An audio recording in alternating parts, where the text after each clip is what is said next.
কাছাড় জেলার ভারত বাংলাদেশ সীমান্তবর্তী কাটিগড়ার চৈতপুর এলাকায় এক যুবককে বাংলাদেশি সন্দেহে গণপিটুনির অভিযোগ উঠেছে।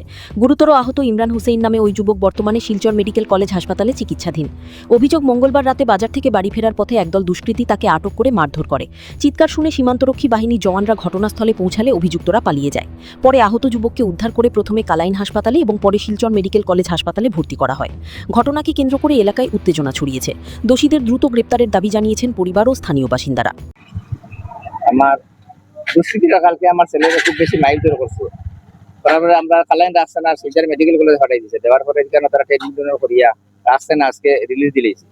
দেওয়ার পরে তো ছেলেটা খাড়া হইতে পারে না, তার কারণে ও কিছু মানুষ যেন আমার জিজ্ঞাসা করতেন যে কিতাব ব্যাপার। তখন আমি বললাম যে আমার ছেলেটা কালকে দিয়েছিলাম, আজকে আমার ছেলেটা খাড়া হইতে পারে না, তারা আমার কাছে ছুটি দিলেছে। তখন আমি উপায়টা কি করি, তখন অন্য কয়েকজন মানুষ গিয়া আমার এখন এডমিশন লেগে দিচ্ছে।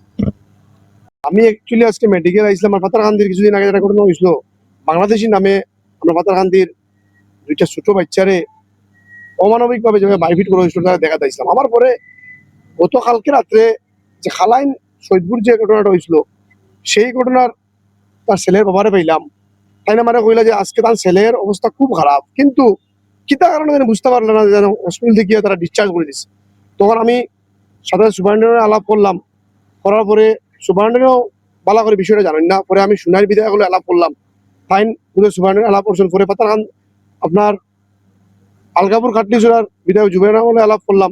এরা আলাপ করার পরে বা আমিও আলাপ করছি, করার পরে আবার এখন তারারে আমি রিএডমিশন করাই দেওয়া হয়েছে। আজকে যদি এরকম এই সাধারণ মানুষের উপরে এরকম হয়, আজকে কি চক্রান্ত কারণে এটা এরারে ট্রিটমেন্ট পান না, এইটার বিষয়ে রহস্য কিতা।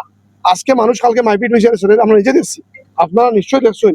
সেটা দাঁড়াইতে পারেন না, স্ট্রেচার দিয়ে আমরা গাড়ি দিলাম আইসি। এখন আজকে তার ট্রিটমেন্ট পান না, তারা এখান থেকে হসপিটালে ডিসচার্জ করা হয়ে যাক। প্রাইভেট দুটো হসপিটাল যাওয়া হয়েছে, এখানে এডমিশন দেন না, সেটা সুস্থ ট্রিটমেন্ট তো পাইতো বাচ্চাটাই। আজকে এই অবস্থা আসলে।